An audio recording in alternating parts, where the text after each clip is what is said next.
इस बार भी वही हुआ। दुकान में घुसते ही वो सीधा उस शेल्फ की तरफ भागी जहां नूडल्स रखे थे। लियू यू को नूडल्स खाते देख मुझे भी उन्हें खाने की बड़ी तलब होने लगी। वैसे तो वो जंक फूड था, लेकिन मुझे नूडल्स से थोड़ी एलर्जी है। पिछली बार वाली दवाई अभी भी बची थी, तो सोचा थोड़ा सा खाने में कोई बुराई नहीं होगी। मैं वही खड़े होकर सोच में पड़ गया और लियू यू से बोला, लियू यू एक पैकेट और ले लो ना। लियू यू को पता था कि मुझे एलर्जी है, इसलिए उसने पूछा, क्या तुम खाने वाले हो? मेरा मन तो था, पर मुझे पता था कि अगर मैं बोलूंगा तो वो मना कर देगी, इसलिए मैंने बड़ी चालाकी से कहा, मैं नहीं खाऊंगा, मैं तो सू किंग्रो के लिए ले रहा हूँ, शायद उसे पसंद आए। ये सुनकर मुझे लगा कि मैंने बड़ा कमाल का बहाना बनाया है, क्योंकि कोई नहीं सोचेगा कि सू किंग्रो जैसी लड़की को ऐसा जंक फूड पसंद होगा। शायद उसे तीखा पसंद हो। मैं मन ही मन खुश हो रहा था, तभी एक और बात सूझी।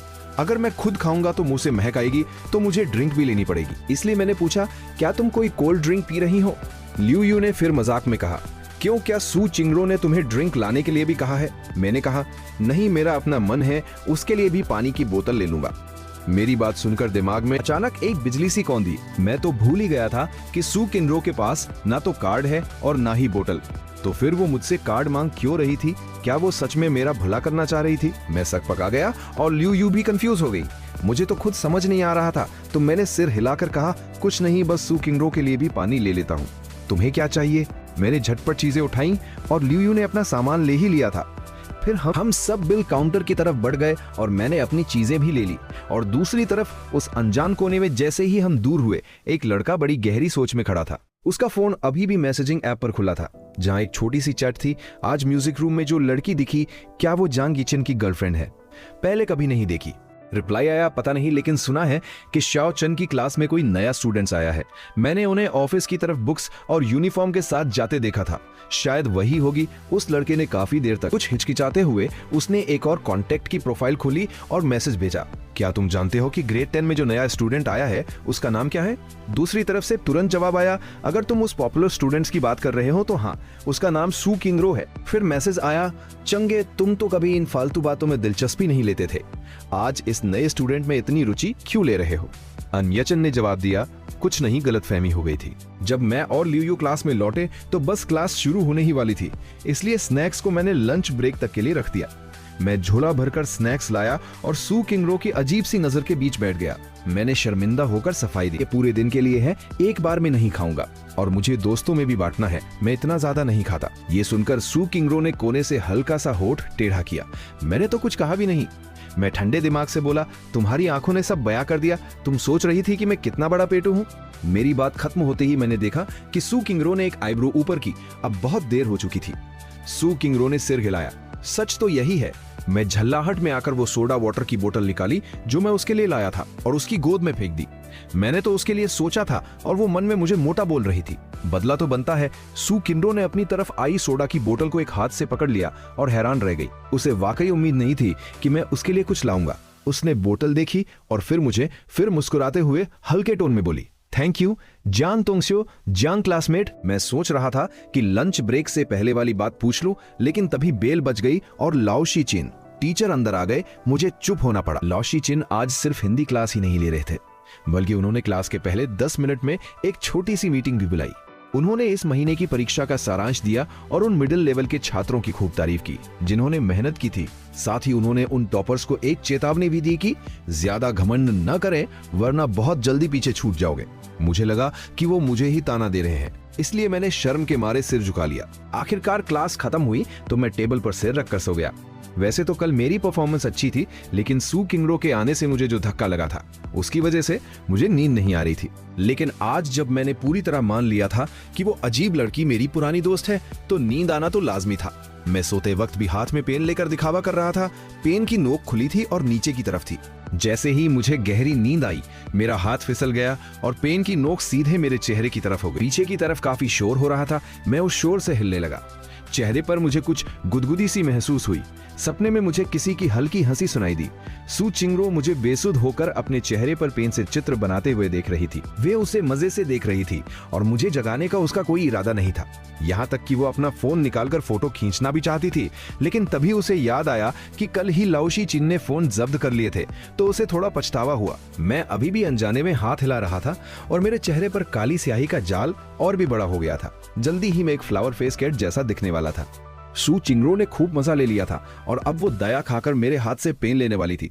तभी अचानक पीछे से एक और हाथ आया और उसने मुझसे पहले ही पेन झपट लिया और धीरे से मेरे कंधे पर थपकी दी। मैं जाग नहीं पाया। सू चिंगरो ने पीछे मुड़कर देखा तो वो एक अनजान लड़की थी। उसके हाथ में 2 गर्मा गर्म मिल्क शेक थे। उसने एक नजर मुझ पर डाली और फिर मेरे बगल में बैठे सू चिंगरो को देखा। वो पल भर के लिए रुकी, फिर बेरुखी से नजरें हटा ली। उसने मिल्क शेक के टैग देखे और एक कप मेरी खिड़की वाली डेस्क पर रख दिया।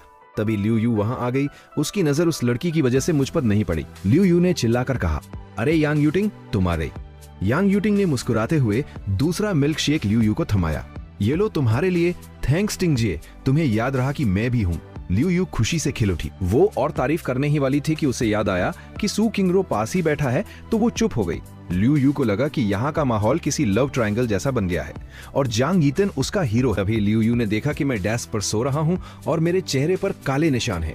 उसने मेरे पीठ पर एक जोर का थप्पड़ मारा। जैंग यीचन, अगर अभी नहीं उठे तो मैं तुम्हें किसी को बेच दूंगी। मुझे दर्द हुआ और मैंने बड़ी मुश्किल से आंखें खोली। मुझे अभी भी कुछ समझ नहीं आ रहा था। अरे यार, मुझे सोने दो, मैं बहुत थक गया हूँ। अरे भाई, जरा उठकर देखो कि तुम कैसे लग रहे हो, लियू यू ने चिढ़कर कहा। मैंने आंखें बंद करके ही एक हाथ बगल में पटका और मेरा हाथ किसी को जाकर लगा। मुझे लगा वो लियू यू है, तो मैंने उसे शांत करने के लिए सू चिंगरो को थपथपाया और उसका हाथ पकड़कर अपना सिर उस पर टिका लिया। सू चिंगरो ये देखकर हैरान रह गया। लियू यू ने तो दोनों लड़कियों की तरफ देखा और अपने हाथ का ठंडा मिल्कशेक मेरी गर्दन पर चिपका दिया। 2 सेकंड बाद मैंने गर्दन पर ठंडी चीज महसूस की और बुरी तरह डरकर सीधा बैठ गया। अभी मेरी नींद पूरी नहीं हुई थी। तभी देखा कि 3 लोग मुझे घूर रहे हैं। मैं उठकर बैठा और देखा कि तीनों मुझे ही देख रहे हैं। मुझे लगा कि मैं 3-3 देख रहा हूँ, लेकिन गौर से देखा तो तीनों अलग अलग थे। मेरी आंखें फटी की फटी रह गईं। क्या हुआ? तुम सब मुझे ऐसे क्यों देख रहे हो? लियू यू ने ठुड्डी से मेरे चेहरे की तरफ इशारा किया। मैंने अपनी तरफ देखा और जब मुझे एहसास हुआ कि मेरा हाथ सू चिंगरो की बाजू पर है तो मैं चौंक गया और अपना हाथ झटके से पीछे खींच लिया। मेरे कान लाल हो गए थे और मैंने गुस्से में उसे डांटा, तुम अपना हाथ मेरे पास रख ही क्यों रहे थे? सो चिंगरो ने सिर टेढ़ा किया और मुझे बिना किसी भाव के घूरने लगा। लियू यू ने तो शर्म के मारे आंखें बंद कर ली, फिर एक नैपकिन निकाला और मेरे चेहरे पर रगड़ने लगी। चुप हो जाओ, पहले अपना चेहरा तो साफ कर लो। मुझे लगा शायद मैं सोते हुए लार टपका रहा था। मैं डर गया था। लियू यू ने बगल वाली लड़की से मेकअप मिरर लिया और मेरे सामने कर दिया। मैंने 3 सेकंड तक आईने में खुद को देखा। वहां और भी लोग थे। मैं चिल्लाने ही वाला था कि खुद को रोक लिया, लेकिन कोई भी देख सकता था कि मेरी हालत कितनी खराब हो रही थी। यंग यूटिंग ने मुझे सांत्वना दी, अरे ये तो क्यूट लग रहा है, अगर तुम्हें बुरा लग रहा है तो मैं भी अपने चेहरे पर ऐसा कर लूं। मुझे अब एहसास हुआ कि यांग यूटिंग भी यही है। मैंने चौंक कर छोटा आईना लिया और अपने चेहरे से वो स्याही के निशान साफ करते हुए पूछा, तुम यहाँ क्या कर रही हो? क्या तुम्हें दूसरे स्कूल में एक्सचेंज प्रोग्राम के लिए नहीं जाना था? अभी तक काम खत्म नहीं हुआ था। मैं उसे रगड़ रगड़ कर लाल कर चुका था, पर वो साफ नहीं हो रहा था। यांग यूटिंग ने जवाब दिया, अभी नहीं, मैं वापस स्कूल कुछ सामान लेने आई थी। रास्ते में मिल्कशेक की दुकान देखी तो सोचा तुम लोगों के लिए भी ले आऊं। उसने खिड़की की तरफ इशारा किया, तुम्हारा favourite roasted milk tea, extra pudding और रेड बीन्स के साथ। मेरे मुंह से आहा निकल गई। सू चिंगरो ने अचानक मुझे एक नजर देखा। मेरी नजरें उससे मिली और मैं थोड़ा चुप हो गया। क्या पता वो क्या सोच रहा था। उसने यांग यूटिंग से कहा, तुम्हें हर बार इतनी सारी चीजें लाने की जरूरत नहीं है, जैसे कि मैं बहुत ज्यादा खाता हूँ। यांग यूटिंग मुस्कुराई, अरे ये तो बस एक्स्ट्रा टॉपिंग्स है। सू चिंगरो ने ताना मारा, क्या तुम 8 खजाने वाली दलिया 8 ट्रेजर पॉरेज पी रही हो? हम दोनों एक साथ बोले। मेरा हाथ रुक गया। मुझे अजीब सा लगा, क्या यहाँ भीड़ ज्यादा हो गई है? लियू यू तो मजे ले रही थी। तमाशा देखने का उसे मौका जो मिल गया था। मैंने पहले यांग यूटिंग को थैंक्स बोला और फिर आईना नीचे रखकर सू चिंगरो को अपने काले चेहरे से घूरा। यांग यूटिंग कुछ कहना चाह रही थी, मैंने उसे बीच में ही रोक दिया और सू चिंगरो से पूछा, वैसे मेरे चेहरे पर ये सब कैसे आया? मेरे पास तो पेन भी नहीं था। क्या तुमने ही सोते समय मुझे पेंट किया है? सू चिंगरो हंस पड़ा और ठंडे स्वर में बोला, जांग यीचिन, अगर अगली क्लास में तुमने सोने की कोशिश की तो मैं तुम्हें ही मिटा दूंगा।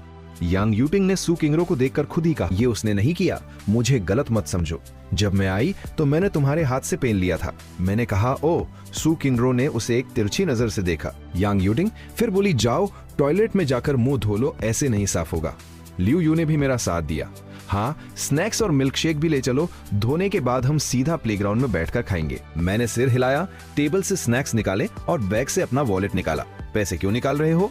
लियू यू ने पूछा। नहीं कुछ नहीं, मैंने झोला निकाला और उसमें से 15 रुपए यांग यूटिंग को दिए। ये लो मिल्कशेक के पैसे। यांग यूटिंग ने मेरा हाथ वापस धकेल दिया। पैसे की क्या बात है, हमारी दोस्ती ऐसी नहीं है। अगर शर्म आ रही है तो अगली बार मुझे पार्टी दे देना।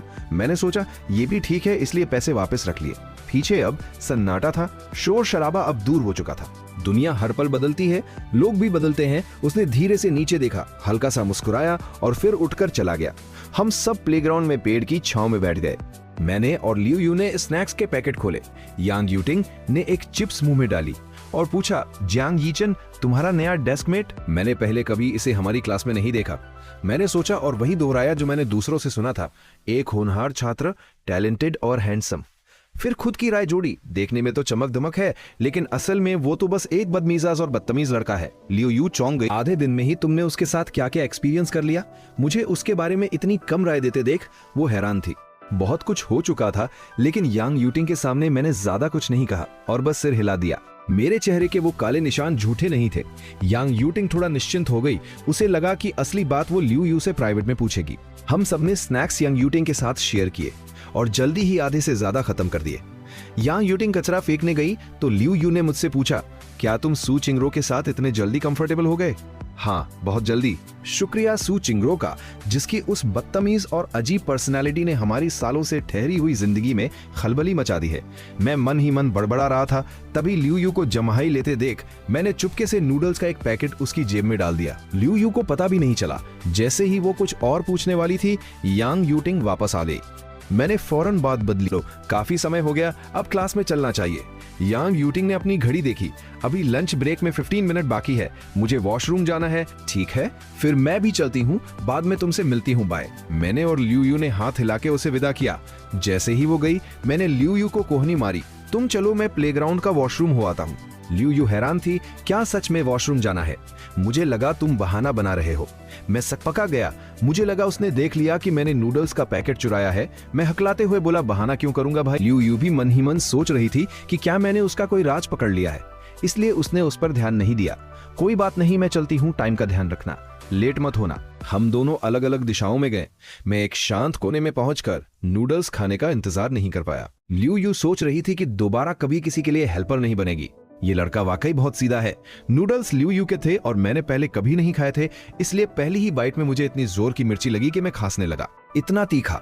लियू यू बिना रुके 2 पैकेट कैसे खा लेती है? मेरा पूरा चेहरा मिर्ची से लाल हो गया था। मैं प्यास से तड़प रहा था और ड्रिंक तो लियू यू ले गई थी, मिल्क शेक भी खत्म हो चुका था। मैं थोड़ी देर वहीं खड़ा रहा और सोचा फिर से पानी की बोतल लूं, लेकिन जेब में पैसे भी नहीं थे। मैं तो पागल ही हो गया था।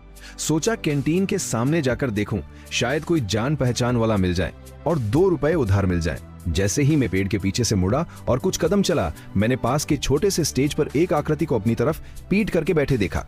क्या वो बेइंग पीट सू चिंगरो की नहीं है? मुझे उम्मीद नहीं थी कि ये इतना इत्तेफाक होगा। मैं पास जाने ही वाला था कि अचानक मेरे दिमाग में आया था, मैं तो यहाँ छुपकर नूडल्स खाने आया था, तो सू चिंगरो यहाँ अकेले छुपकर क्या कर रहा है? शायद मैं उसे रंगे हाथ पकड़ लूं। मैंने दबे पांव स्टेज के सामने की तरफ चक्कर लगाया और अचानक उसके सामने जाकर खड़ा हो गया।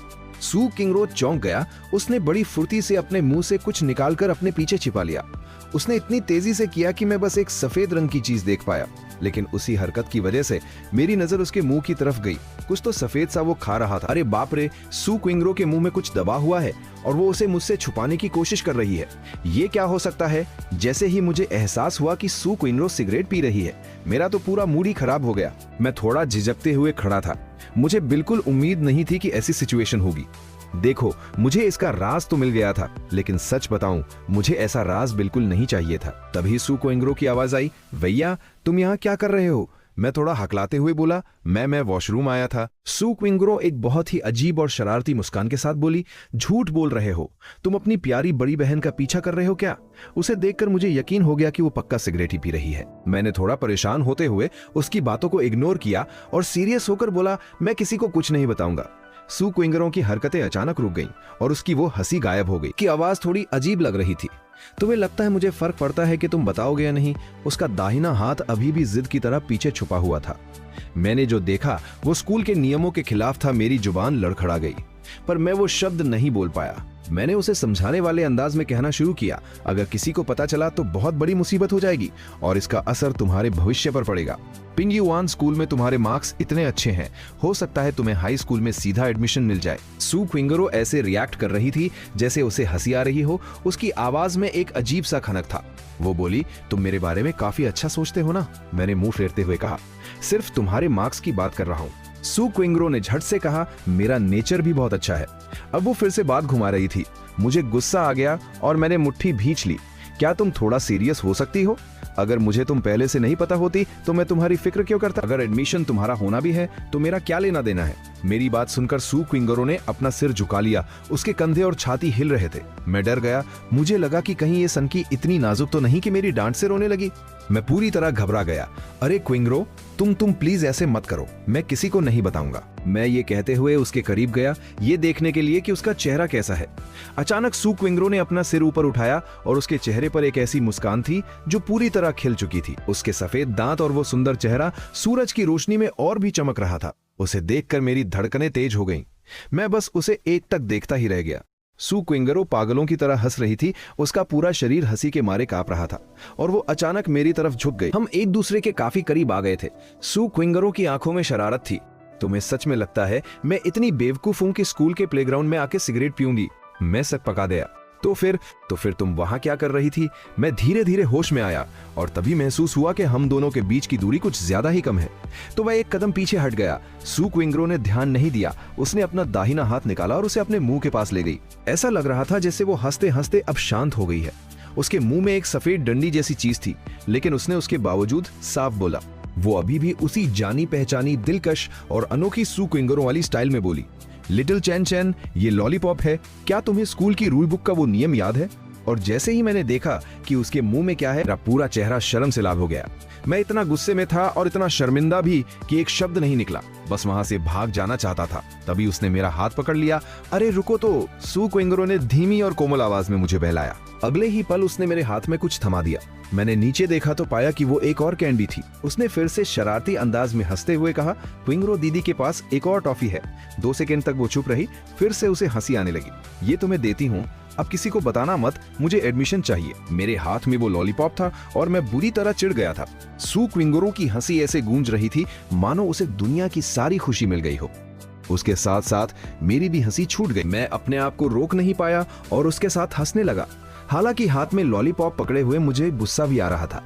सू क्विंगरो एक होनहार स्टूडेंट होकर मेरे साथ मिलकर स्कूल के प्लेग्राउंड में जंक फूड खा रही थी। मेरा सारा गुस्सा जैसे गायब ही हो गया। मैं उसके साथ जोर जोर से हंसने लगा। हम दोनों मजे में ही थे कि अचानक क्लास का बेल बज उठा। गूंजती हुई आवाज पूरे प्लेग्राउंड में फैल गई और मेरा चेहरा उतर गया।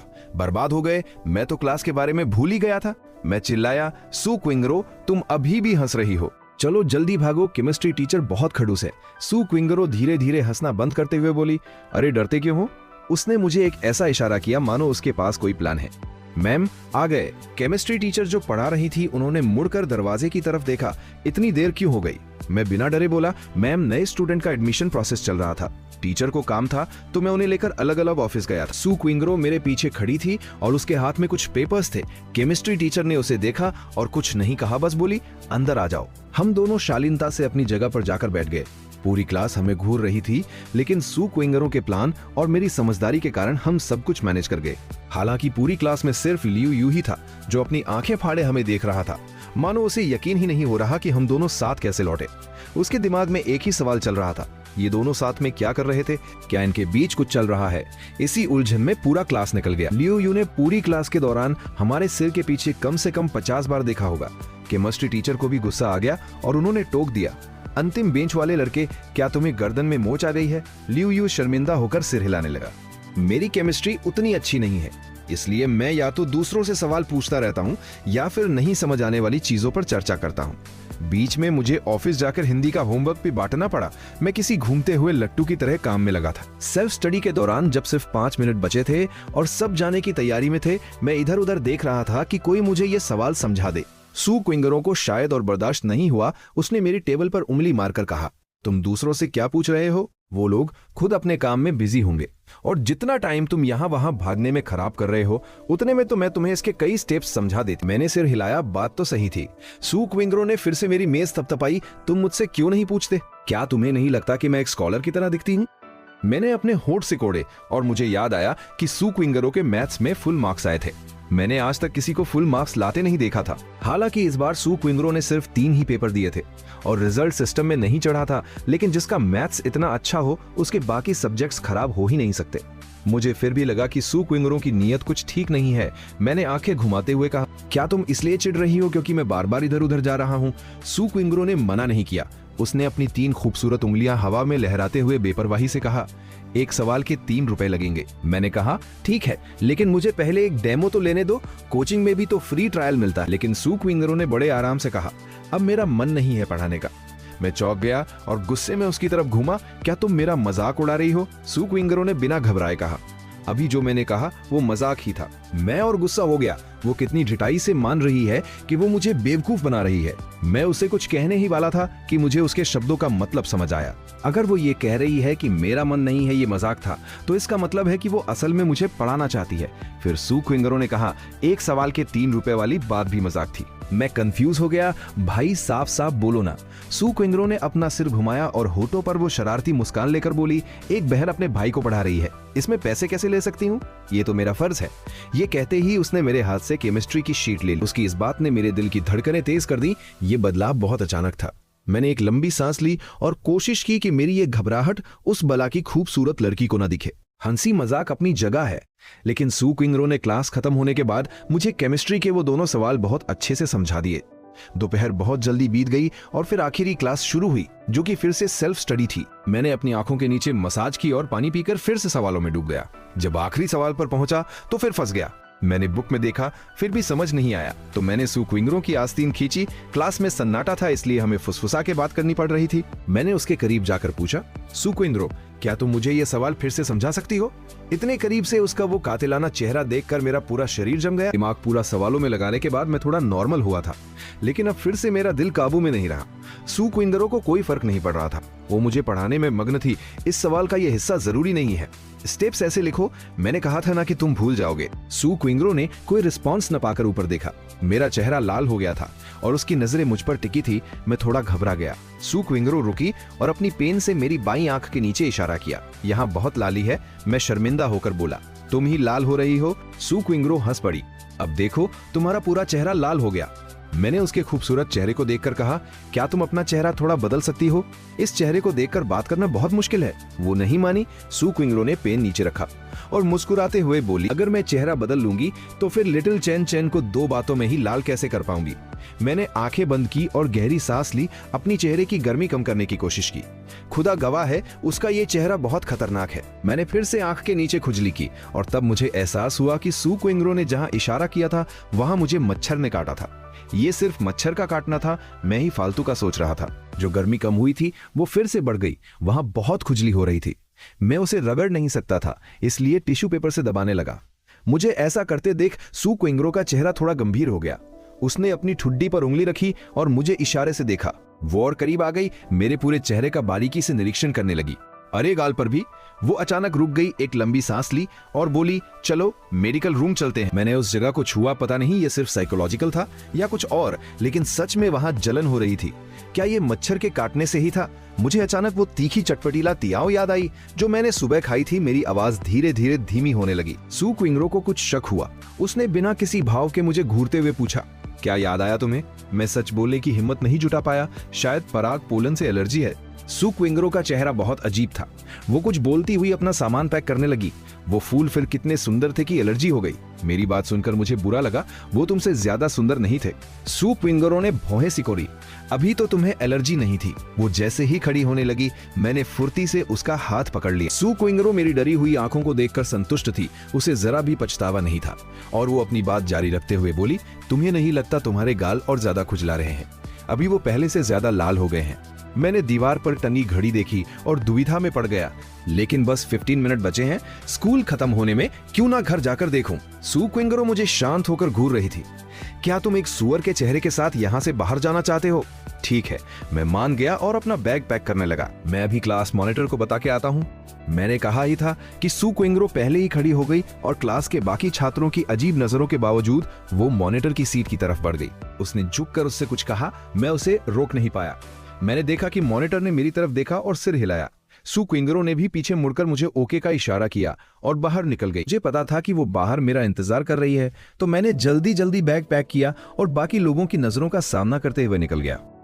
मेडिकल रूम में मैं सू क्विंगरों के पीछे पीछे गया। अंदर जाते ही डॉक्टर ने हंसकर पूछा, क्या हुआ है, कौन सी एलर्जी है? सू क्विंगरो ने जवाब दिया। लगता है पराग की एलर्जी ऐसी नहीं होती। सू क्विंगरो ने एक तेज नजर डाली जिसमें कोई इमोशन नहीं था। मैं तुरंत डर गया। फिर मुझे एहसास हुआ कि मैं सू क्विंगरो से क्यों डर रहा हूं। मैंने हिम्मत जुटाई और डॉक्टर से बोला, लातियाओ स्पाइसी स्टीक। पहला शब्द साफ निकला लेकिन दूसरा शब्द लगभग खत्म हो गया था। मैंने धीमी आवाज में जोड़ा, मैंने बस एक ही खाया था। वो इतना तीखा था कि मेरा मुंह जल गया। खैर, मैं डर रहा था कि वो मेरे मम्मी पापा को बता देगी क्योंकि उन्हें पता है कि मुझे लातियाओ से एलर्जी है। अब जब मैंने बता ही दिया है तो सोचा कि हार मान लूं। मैंने अपने बैग से वो मरहम ऑइंटमेंट निकाला जो मेरे पास पहले से था और डॉक्टर के सामने काउंटर पर रख दिया। सू क्विंगरो ने एक और नजर डाली। उसने कुछ नहीं कहा, बस डॉक्टर को देखने लगी। डॉक्टर ने इंग्रेडिएंट्स चेक किए और मुझे पास बुलाया, मेरे चेहरे को ध्यान से देखा और फिर सिर हिलाया। ठीक है, मैं कुछ और दवाएं लिख देती हूँ। तुम्हारा चेहरा देखकर लग रहा है कि एलर्जी एक से ज्यादा चीजों से है। मैं सलाह दूंगी कि अस्पताल जाकर एलर्जी का टेस्ट करवा लो। लातियाओ खाने से एलर्जी कैसे हो सकती है? डॉक्टर ने यह कहकर मुझे परेशान कर दिया और दवा लेने चली गई। मैं चुपके से सू क्विंगरो की तरफ देखने लगा। मैंने देखा कि सू क्विंगरो भी मुझे देख रही थी। उसकी नजरों में कुछ अच्छा नहीं था। जब दवा तैयार हो गई, सू क्विंगरो फिर से वैसी ही हो गई, लेकिन उसकी हंसी में वो गहराई नहीं थी। उसने धीरे से पूछा, क्या तुम्हें पता था कि तुम लातियाओ से एलर्जिक हो? सवाल पूछ रही थी लेकिन लहजा ऐसा था जैसे उसे पहले से पता हो। मैं बहुत डर गया था, कहीं वो मम्मी को न बता दे। मैंने तुरंत अपनी बात सुधारते हुए कहा, क्या मेरी गलती है? सू क्विंगरो को उम्मीद नहीं थी कि मैं तुरंत अपनी गलती मान लूंगा। वो हंसी और मेरे बालों को सहलाते हुए बोली, गलती मान ली, यही काफी है। चलो अपना मुंह धो लो, मैं तुम्हें घर छोड़ देती हूँ। कितनी चालाक है, वो भी तो उसी रास्ते से जाती है। मैंने डर के मारे कंधे उचकाए और दरवाजे पर खड़ी सू क्विंगरो को देखते हुए पूछा, क्या तुम मेरे मम्मी पापा को नहीं बताओगी? सू क्विंगरो हंसी और हाथ बांधकर खड़ी हो गई। वो दरवाजे के फ्रेम पर टिक गई। तुम्हें क्या लगता है, तुम्हारा ये चेहरा 10 मीटर दूर से ही दिख रहा है कि एलर्जी है? मैंने कहा, नहीं, ये बात नहीं है। मुझे पता है कि आप कुछ नहीं छुपा सकती। बात यह है कि मेरी मम्मी पहले से ही मेरे मार्क्स को लेकर गुस्सा है। अगर उन्हें पता चला कि मैंने चोरी से लातियाओ खाया और चेहरा ऐसा बना लिया तो। मैं आगे नहीं बोल पाया। मैं सू क्विंगरो को देख रहा था। वो सोच में डूबी हुई थी। मैंने फिर कहा, अगर तुम किसी को नहीं बताओगी तो मैं तुम्हें पैसे दे सकता हूँ। उसने मुझे अजीब नजरों से देखा। क्या मैं गैंगस्टर जैसा दिख रहा हूं या उसे लगता है कि मुझे पैसों की कमी है? सू क्विंगरो हैरान भी थी और हंस भी रही थी। मैंने सोचा ये भी गलत है, तो मैंने कहा, ठीक है, मैं तुम्हें ट्रीट दे दूंगा। मुझे डर था कि कहीं वो ये न सोचे कि मुझे एक वक्त का खाना भी नहीं मिलता। तो मैंने जोड़ा, नहीं तो मैं तुम्हारा एहसान मान लूंगा। जब भी तुम्हें कुछ चाहिए हो तो बताना। मैंने फिर से कहा, जब भी तुम्हें कुछ चाहिए हो तो बताना। सू क्विंगरो ने आंखें झपकाईं और कुछ नहीं बोली, लेकिन ऐसा लगा जैसे उसे ये अच्छा लगा। ये देख मुझे थोड़ा अफसोस हुआ कि क्या मैंने कुछ ज्यादा ही बड़ा वादा कर दिया।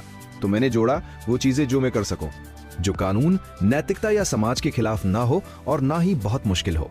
सू क्विंगरो मुस्कुराई, तुम्हारी शर्तें भी काफी सख्त हैं। मैंने धीरे से कहा, तुम मुझसे खून खराबा तो नहीं करवाओगी ना?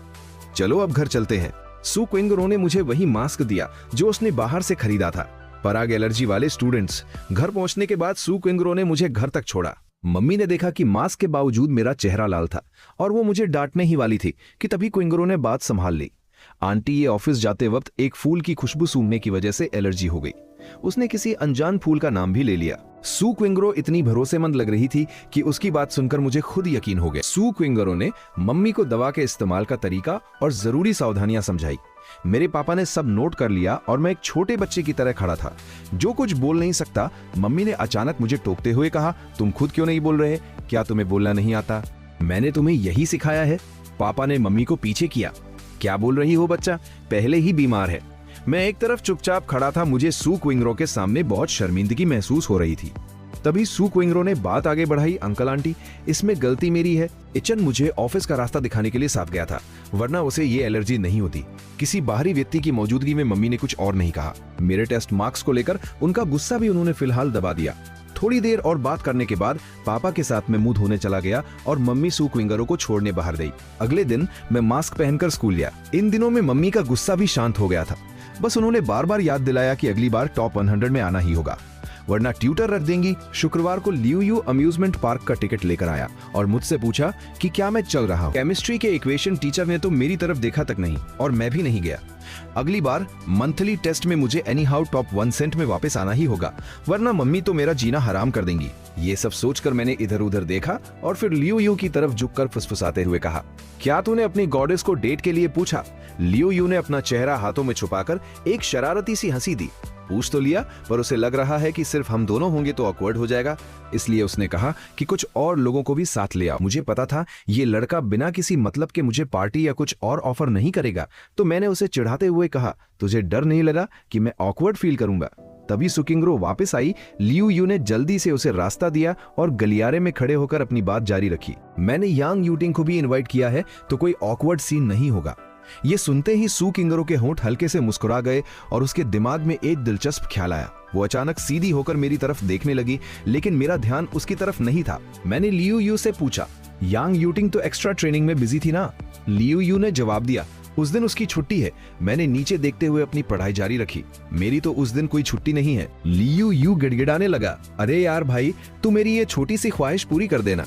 मैंने अपना हाथ झटकते हुए कहा, अगर मैं तेरी ये ख्वाहिश पूरी कर दूं तो मेरी टॉप 1 वाली रैंक कौन पूरी करेगा? लियू यू ने फिर से सवाल किया, क्या तू पूरा संडे भी सिर्फ पढ़ाई ही करेगा? मैंने बस एक हूं में जवाब दिया, सैटरडे होमवर्क करूंगा और संडे को मैं वर्कबुक सॉल्व करूंगा।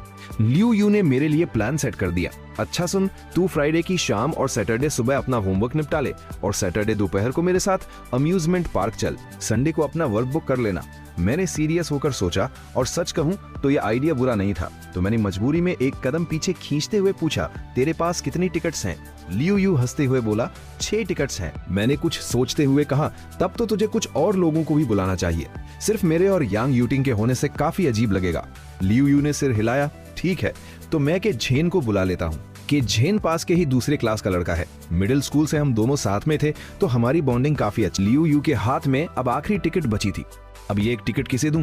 पुराने दोस्त तो अब ज्यादा टच में रहते नहीं, चलो कि झेन ही काफी है। मैंने बस ऐसे ही हूं कह दिया। बस इस बात का ध्यान रखना कि मुझे यांग यूटिंग के साथ अकेला न छोड़ना, वरना लोग गलत मतलब निकाल लेंगे, और अगर ये टिकट काम की नहीं है तो इसे बेच ही देता हूं। तभी सुकिंग्रो अचानक सीधी होकर लियू यू की तरफ देखने लगी, काफी इंटरेस्टेड लग रही थी।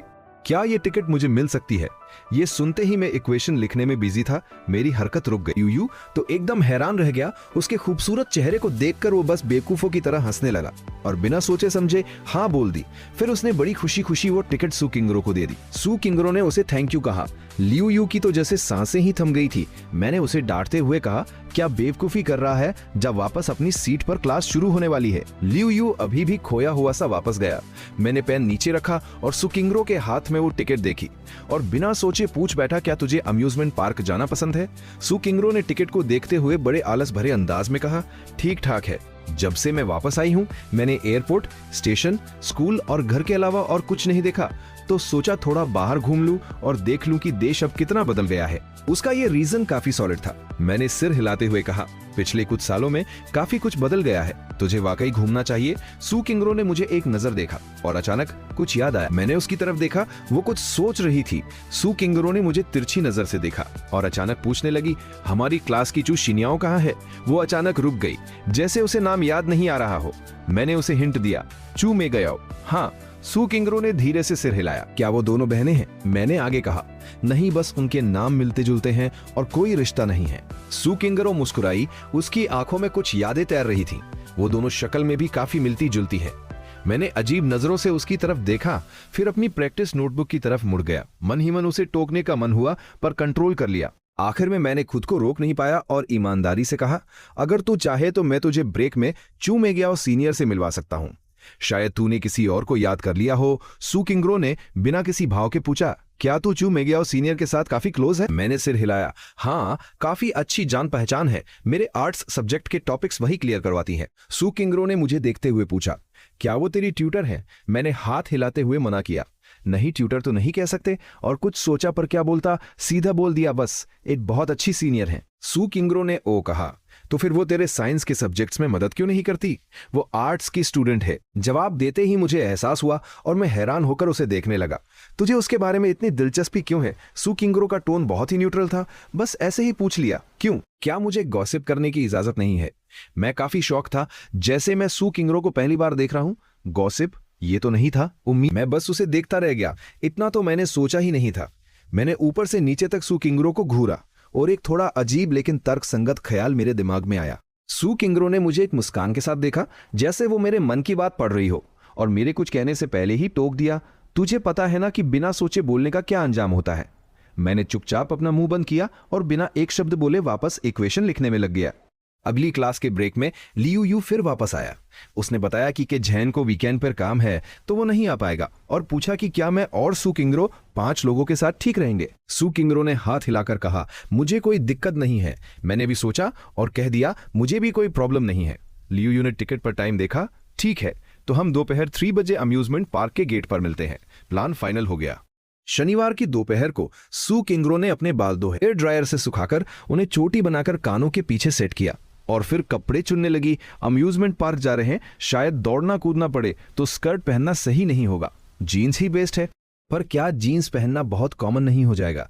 स्कूल यूनिफॉर्म से दूर ये एक मौका मिला है। सू किंगरो का मन बार बार स्कर्ट और जीन्स के बीच झूल रहा था। आखिर में उसने एक लंबी सफेद ड्रेस चुनी। इस मौसम के लिए वो बिल्कुल परफेक्ट है। उधर मैंने भी बाहर जाने की तैयारी कर ली थी, पर थोड़ा कंफ्यूज था। भले ही हम डेस्कमेट्स हैं और पड़ोसी भी, लेकिन हमें साथ जाने के बारे में कोई प्लान डिस्कस नहीं किया था। मैंने कुछ नहीं बोला, सोचा सू किंगरो खुद ही बोल देगी, पर उसने भी कुछ नहीं कहा। अब उसके घर जाकर पूछने में मुझे थोड़ी शर्म आ रही थी, तो मैं अपने दरवाजे पर खड़ा होकर उसके विला की तरफ कुछ मिनट तक देखता रहा। तभी अपनी नजरें हटाकर मैं सोसाइटी के बाहर की तरफ चल पड़ा। अम्यूजमेंट पार्क के लिए सीधे बस मिल जाती है और सोसाइटी गेट पर बस स्टॉप था। मैं बस का इंतजार कर रहा था और 5 मिनट भी नहीं हुए कि एक साया मेरे बगल में आ खड़ा हुआ। उसकी परछाई मेरे ऊपर पड़ रही थी। मैंने मुड़कर देखा तो दंग रह गया। सामने सू किंगरो थी, सफेद ड्रेस में। वो बला की खूबसूरत लग रही थी। उसकी बड़ी बड़ी आंखों ने मुझे घूरा। मैं उसे देखते ही नर्वस हो गया और मन किया कि काश कोई आईना मिल जाता तो खुद को ठीक कर लेता। तभी वो मीठी घुंघरू जैसी आवाज सुनाई दी, छोटे हैंडसम, आज तो तुम बड़े अच्छे लग रहे हो। सू किंगरो के मुंह से ऐसी सीधी तारीफ सुनकर मैं हैरान रह गया। मेरा चेहरा लाल हो गया और गर्माहट कानों तक पहुंच गई। सू किंगरो धीरे धीरे आगे बढ़ी, मेरे कपड़े खींचे और उसी अजीब अंदाज में बोली, छोटे हैंडसम, क्या तुम्हारी कोई गर्लफ्रेंड है? मैंने ऊपर देखा और अपनी झुंझलाहट नहीं रोक पाया। क्या तुम मुझे रोज चिढ़ाना बंद कर सकती हो? सू किंगरो ने मेरा कपड़ा छोड़ा और खुद ही खिलखिलाकर हंसने लगी और मुझे चिढ़ाना बंद कर दिया। ठीक तभी बस आ गई। मैं गुस्से में पहले बस में चढ़ गया और पैसे डाल दिए। वीकेंड होने के बावजूद बस में भीड़ नहीं थी, सिर्फ 2 लोग थे। मैंने एक सिंगल सीट ली और बैठ गया, पर थोड़ी देर तक सू किंगरो नहीं आई। मैंने मुड़कर देखा तो सू किंगरो एक हाथ से हैंडल पकड़े हुए थी और दूसरे हाथ में सिक्का लिए खड़ी थी। ड्राइवर और वो एक दूसरे को देख रहे थे। सू किंगरो बुदबुदाई, गलत हो गया, मुझसे देखा नहीं गया। उसका सिक्का ले लिया और खुद फिर से मशीन में डाल दिया, फिर वापस अपनी सीट पर आ गया।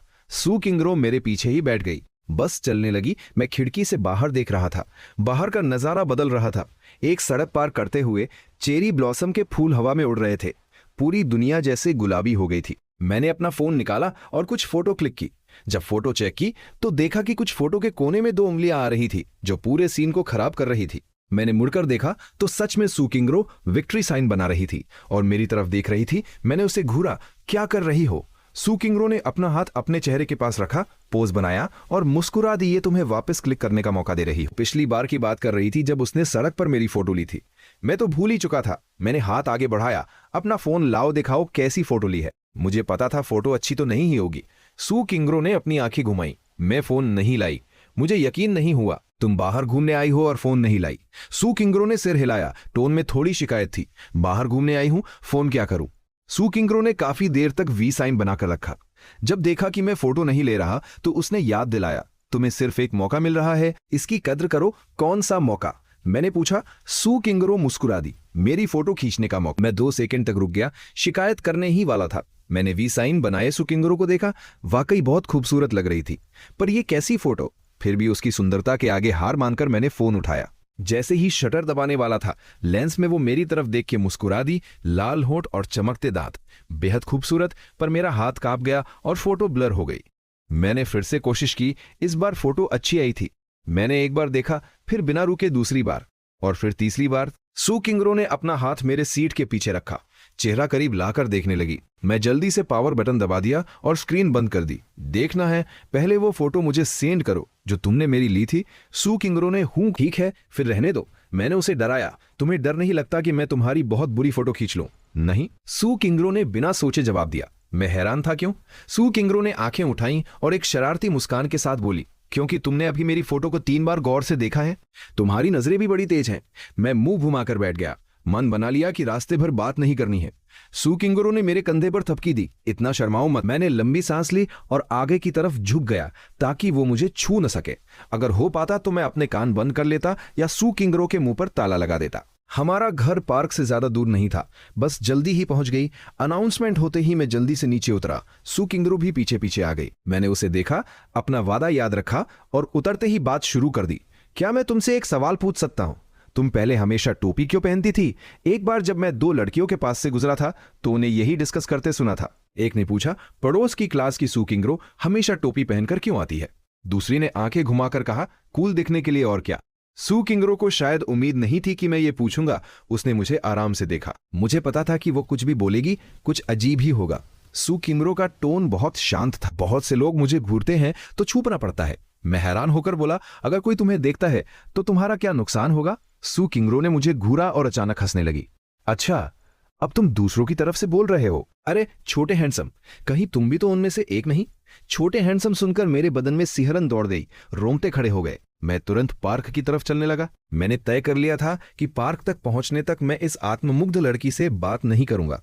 सू किंगरो मेरे पीछे पीछे धीरे धीरे चल रही थी, मुझसे लगभग 3 कदम की दूरी पर। गुस्सा हो, मैं तो बस मजाक कर रही थी। मैंने पीछे मुड़कर नहीं देखा। ठीक है, नहीं छेड़ूंगी। सू किंगरो ने अपनी वो लापरवाही वाली टोन छोड़ी और थोड़ी सीरियस होकर बोली, टोपी पहनना मेरी आदत थी जो यूके में पड़ी थी। वहां का मौसम बहुत खराब था, बारिश और हवा रोज की बात थी। शुरू में ध्यान नहीं दिया, पर जब 2-3 बार फ्लू हो गया तो मैं थोड़ी ज्यादा एहतियात बरतने लगी। मैंने सुना और खुद को रोक नहीं पाया। तो अब तुम इसे उतार सकती हो ना? यहाँ का मौसम अच्छा है और हवा भी साफ है। सू किंगरो मुस्कुराई। हाँ, अब मैंने नहीं पहनी है। मैं मुड़ा नहीं, पर सुन सकता था कि सू किंगरो की आवाज में एक खुशी है। थोड़ी देर और चलने के बाद हम साथ साथ चलने लगे। लियू यू जल्दी पहुंच गया था और पार्क के गेट पर खड़ा था। उसने हमें बहुत दूर से ही देख लिया था। उसने हाथ हिलाया, मैंने भी हाथ हिलाकर दौड़ लगाई और इधर उधर देखा, क्या बाकी 2 लोग अभी तक नहीं आए? लियो यू ने सू किंगरो को ग्रीट किया और फिर सिर हिलाया। हान जिंगी घर से दूर है तो थोड़ा टाइम लगेगा। यांग यूटिंग अभी पास में ही गई है।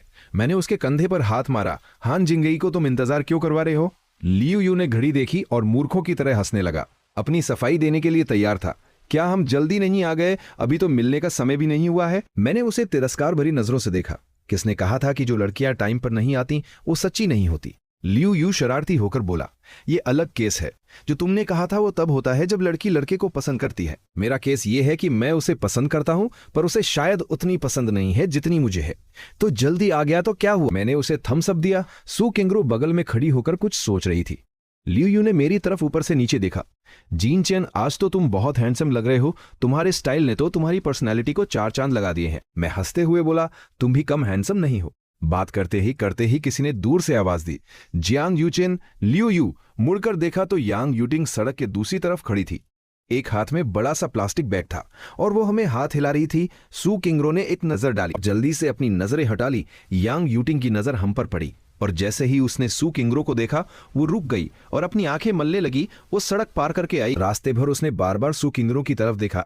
चेहरे पर काफी हैरानी थी। सू किंगरो ने उसकी नजर का सामना किया और बहुत ही आराम से उसे देखकर मुस्कुरा दी। दोपहर के 3 बजे थे। धूप तेज थी। जब यांग यूटिंग दौड़कर आई तो चेहरे पर हल्की पसीने की बूंदें थी। मेरे पास टिश्यू थे, मैंने उसे दिए। यांग यूटिंग मुस्कुराई। Thank you. उसने प्लास्टिक बैग खोला, बर्फ के बीच में से 2 फ्रूट टी निकाली, लेबल देखा और एक जियांग यूचेन को और दूसरी लियू यू को दी। लियू यू बहुत एक्साइटेड था। वाओ, यांग यूटिंग। लेकिन मैं नहीं भूल सकता था कि सू किंगरो वहीं पास में थी। ये लड़का मौका मिलते ही मुझे चिढ़ाता है। यांग यूटिंग ने फिर बर्फ के अंदर से एक और ड्रिंक निकाली और सू किंगरो की तरफ बढ़ा दी। चेहरे पर थोड़ी अजीब सी उलझन थी। ये तुम्हारे लिए। मुझे नहीं पता था कि बाकी सबको क्या पसंद है, तो मैंने नॉर्मल लेमन टी ले ली। लियू यू साइड में खड़ा होकर स्ट्रॉ चबा रहा था। उसने सिर घुमा लिया, देखने की हिम्मत नहीं थी। सच कहूं तो सू किंगरो के उस टिकट मांगने वाले अंदाज ने लियू यू को पूरी तरह से इंप्रेस कर लिया था। वो भूल ही गया था कि यांग यूटिंग भी साथ है। बाद में जब उसे यांग यूटिंग को बता दिया, जिससे ऐसा लगा कि सू किंगरो और जियांग यूचेन के बीच कुछ चल रहा है। वो डर रहा था कि यांग यूटिंग गलत न समझ ले, पर वो टिकट वापस नहीं मान सकता था। लियू यू चुपचाप गर्दन झुकाकर खड़ा था। सोच रहा था कि यांग यूटिंग ने ही कहा था, कि जियांग यूटिंग ने ही कहा था, पर सू किंगरो और जियांग यूचेन के बीच कुछ नहीं होगा। उसने अभी देखा कि सू किंगरो ने यांग यूटिंग को कितनी अच्छी तरह से स्माइल। जियांग यूचेन जो खुद मूर्ख है, उसे छोड़कर बाकी सब समझ सकते थे कि यांग यूटिंग उसे पसंद करती है और वो यांग यूटिंग के प्रति बुरा महसूस नहीं कर सकती थी। सू किंगरो ने विनम्रता से मुस्कुराते हुए कहा और उसने यांग यूटिंग की लेमन टी नहीं ली। सॉरी, मुझे बुरा नहीं मानना, आप ही पी लीजिए, मुझे लेमन से एलर्जी है। मैं अपनी चाय खोलने ही वाला था कि रुक गया। तुम्हें लेमन से एलर्जी है? सू किंग्रो ने मुझे एक नजर देखा और अपना हाथ हिलाया। हाँ बिल्कुल। मैं खुश हो गया। अरे वाह, तुम्हें भी एलर्जी है? ये तो बहुत अच्छी बात है। सब मुझे ही देख रहे थे। मैंने धीरे से अपनी हंसी दबाते हुए, जैसे अपनी गलती सुधार रहा हूं, अपनी चाय आगे बढ़ा दी। चलो एक्सचेंज कर लेते हैं। तुम मेरी वाली ले लो, मैंने अभी खोली नहीं। 8 खजानों वाली दलिया, 8 ट्रेजर पोरीज। सू किंग्रो ने एक एक शब्द करके 3 शब्द बोले। आंखों में एक शरारती सी चमक थी। मेरे भड़कने से पहले ही उसने चाय लेने के लिए हाथ बढ़ाया। ठीक है, रहने दो, यांग यूटिंग ने अचानक टोक दिया। मैं और सू किंग्रो दोनों उसकी तरफ देखने लगे। यांग यूटिंग ने जबरदस्ती मुस्कुराते हुए बहाना बनाया। ये चेन वाली चाय बहुत कड़वी होती है, लड़कियां अक्सर उसे पसंद नहीं करती। तुम मेरी वाली ले लो, इसमें मैंने बहुत चीनी डाली है, ये काफी मीठी है। उसने बैग से आखिरी बची दूध वाली चाय निकाली और सू किंग्रो की तरफ बढ़ा दी। ये लो। मैंने जल्दी से अपनी चाय वापस खींच ली और बहुत तेजी से हाँ बोल दिया। सू किंग्रो को मना ना करने के लिए मैंने तुरंत अपनी चाय का ढक्कन खोल दिया। सू किंग्रो स्ट्रॉ से मिल्क टी पीते हुए मुझे एक अजीब सी स्माइल देती है और हल्की सी आवाज निकालकर यंग यूटिंग से मिल्क टी ले लेती है। वो मुस्कुरा कर कहती है थैंक यू। तभी वहां हन शिंगी भी पहुंच जाता है। वो पसीने से लथपथ था और हांफते हुए माफी मांगता है। रास्ते में बहुत ट्रैफिक था, इसलिए मुझे दौड़कर आना पड़ा। लेट होने के लिए सॉरी। हैरान रह जाती है। लियो यू तुरंत कहता है अरे कोई बात नहीं, इतनी भी क्या जल्दी थी, आराम से आ जाता। फिर वो मेरी तरफ मुड़कर कहता है जांग येचन, जरा टिश्यू पेपर देना। मैं कुछ टिश्यूज निकालकर लियो यू को देता हूं और वो उन्हें हन शिंगी को दे देता है। यांग यूटिंग भी उसे एक मिल्क टी पकड़ा देती है। ये तीनों एक दूसरे को इतने अच्छे से नहीं जानते थे। लियो यू सबको एक दूसरे से इंट्रोड्यूस करवाता है। वो बताता है ये जियांग येचन है जिसे तुम जानते हो, और ये इसकी बचपन की दोस्त और डेस्कमेट सू किंग्रो है, और ये यांग यूटिंग है जो मिडिल स्कूल में हमारी क्लासमेट थी। हैरान रह जाती है। यांग यूटिंग ये सुनकर थोड़ी शॉक हो जाती है और सू किंग्रो की तरफ देखने लगती है। लियो यू बात संभालते हुए कहता है सू किंग्रो अभी अभी अब्रॉड से वापस आई है, इसलिए उसे यहाँ के बारे में ज्यादा पता नहीं है। सब एक दूसरे को हेलो बोलते हैं और एक साथ अम्यूजमेंट पार्क के अंदर चले जाते हैं। संडे का दिन था, इसलिए वहां बहुत भीड़ थी। ये पार्क नया खुला था और इसमें बहुत सारे राइड्स थे। लियो यू मैप के सामने खड़ा होकर पूछता है तो बताओ सबसे पहले कहां चले? तुम लोग ही डिसाइड कर लो। वो सीधा मुझे देखकर कहता है येचन तू ही सबसे पहले चूज कर ले। मैप को देखता हूं और सीधा बीच में बने मेरीगो राउंड की तरफ इशारा करके कहता हूं यहां चलते हैं। तभी मुझे अपने बगल से किसी के हंसने की आवाज आती है, जैसे कोई अपनी हंसी रोक रहा हो। गुस्सा आ जाता है। मैं दांत पीसने लगता हूं। मुझे देखने की जरूरत ही नहीं थी। मुझे पता था वो सू किंग्रो ही है। मैं तुरंत अपनी उंगली थोड़ी ऊपर कर देता हूं और मेरी गो राउंड के ठीक ऊपर वाले आइकन पे उंगली रखकर कहता हूं मेरा मतलब था ये वाला। अचानक वहां सन्नाटा छा जाता है। लियो यू हैरान होकर पूछता है क्या तुम श्योर हो? मैं हाँ में सिर हिलाता हूं और उस आइकन की तरफ देखता हूं। वो एक डरावना हैलोवे पंपकिन था जिसके बगल में लिखा था हॉन्टेड हाउस। सू चिनरो मुझे मजेदार नजरों से देखती है और लियो यू की तरह ही पूछती है क्या तुम सच में श्योर हो? अगर किसी और ने ये पूछा होता तो मैं तुरंत अपना डिसीजन बदल लेता, लेकिन क्योंकि ये सू किंग्रो पूछ रही थी तो मैंने अपनी इज्जत बचाने के लिए दांत पीस कर कहा हाँ यही फाइनल है। सू किंग्रो मुस्कुरा कर कहती है ठीक है। हान शिंगी भी हाँ कर देता है। सोचने लगती है। लियो यू मन ही मन सोचता है कि हॉन्टेड हाउस जैसी डरावनी जगह कपल्स के लिए एकदम परफेक्ट होती है, इसलिए वो भी खुशी खुशी राजी हो जाता है। अब बस यांग यूटिंग बची थी। मैं उसकी तरफ देखकर पूछता हूं और तुम? वो मुझे अजीब सी नजरों से देखती है और धीरे से हाँ में सिर हिला देती है। वो एक रास्ते की तरफ इशारा करती है। हमें इस तरफ से जाना है। रास्ते में बोरे ना होने के लिए मैं बातों बातों में लियो यू से पूछता हूं वैसे तुम इससे पहले कितनी बार हॉन्टेड हाउस गए हो? लियो यू याद करते हुए कहता है शायद 3-4 बार, लेकिन वो सब बहुत छोटे वाले थे, ज्यादा डरावने नहीं थे। इस पार्क में इतने सारे राइड्स हैं तो मुझे नहीं लगता कि यहाँ का हॉन्टेड हाउस भी कोई बहुत बड़ा होगा। परेशान हो जाती है। हानशिंगी कहता है मैं एक बार एक मीडियम साइज्ड हॉन्टेड हाउस में गया था जिसका थीम मेंटल हॉस्पिटल था। उसके पीछे वाले हिस्से में तो बिल्कुल असली जैसे कब्र भी बने हुए थे, एकदम किसी डरावने जंगल की तरह। मैं अपनी नजरों को घुमाकर सबसे किनारे आलस से चल रही सू किंग्रो को देखता हूं। वो इस पूरे ग्रुप में एकदम अलग ही लग रही थी। क्योंकि मैं उसे सबसे अच्छे से जानता था तो मैंने सोचा कि मुझे ही उससे बात करनी चाहिए। मैं उसके पास जाकर पूछता हूं और तुम्हारा क्या तुम यूके में कभी हॉन्टेड हाउस गई हो? क्या वो डरावने होते हैं? सू किंग्रो नीचे मेरी तरफ देखती है, सिर हिलाकर कहती है नहीं, मुझे कभी टाइम ही नहीं मिला। मैं पूछता हूँ, क्या तुम बहुत बिजी रहती थी?